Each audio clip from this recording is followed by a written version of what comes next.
Rebel King. Quick update.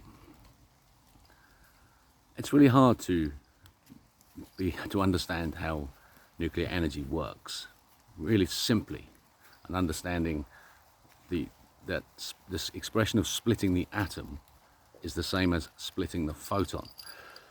And the Copenhagen interpretation of the double slit experiment, which is that photons can be in two places at the same time, is a lie. And therefore the splitting the atom is also a lie. And then once you understand that, you work out how the system actually works in terms of the energy access for reinforced concrete and for nuclear, and you realize how frightening this world that we've created is. So, two things I want you to think about. Oil. There is no peak oil. Oil is a lubricant that is inside the planet. It functions as the layer between mantles inside. Imagine the shell, layers and layers and layers of mantle and various crusts going down through different layers. They're just entropic boundaries. And between each entropic boundary there's oil. It's a lubricant. It's made from hydrocarbons, hydrogen in a liquid state. So it's never going to run out.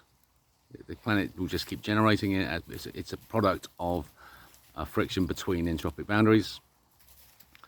The reason that we burn so much oil is because they're hiding that we're destroying the planet with our reinforced concrete and our nuclear energy, by slowing the planet down, and the oil is just going to keep appearing, and they're trying to burn it and pretend it's precious.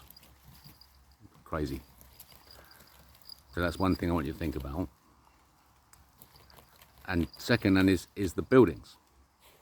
And 9/11 was a test on how to destroy reinforced concrete buildings and see what would happen to the relative density around it, and particularly to the relative density of gold, which is mass energy measure.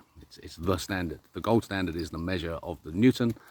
It's relative density, and it's relative to time.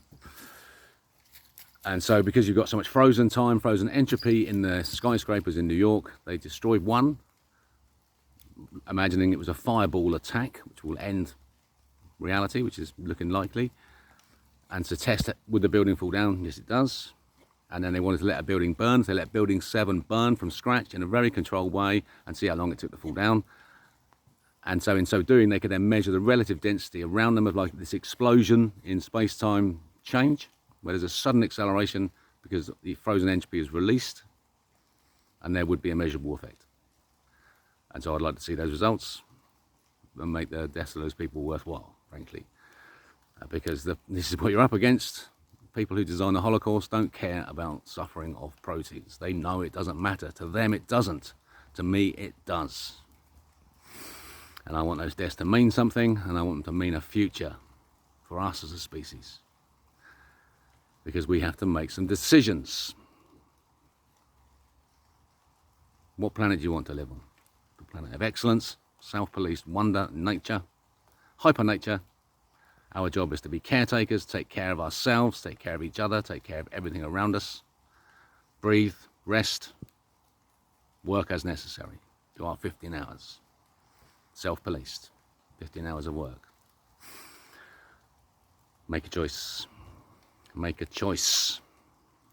Please, look at this information. Know that it might be true and test it.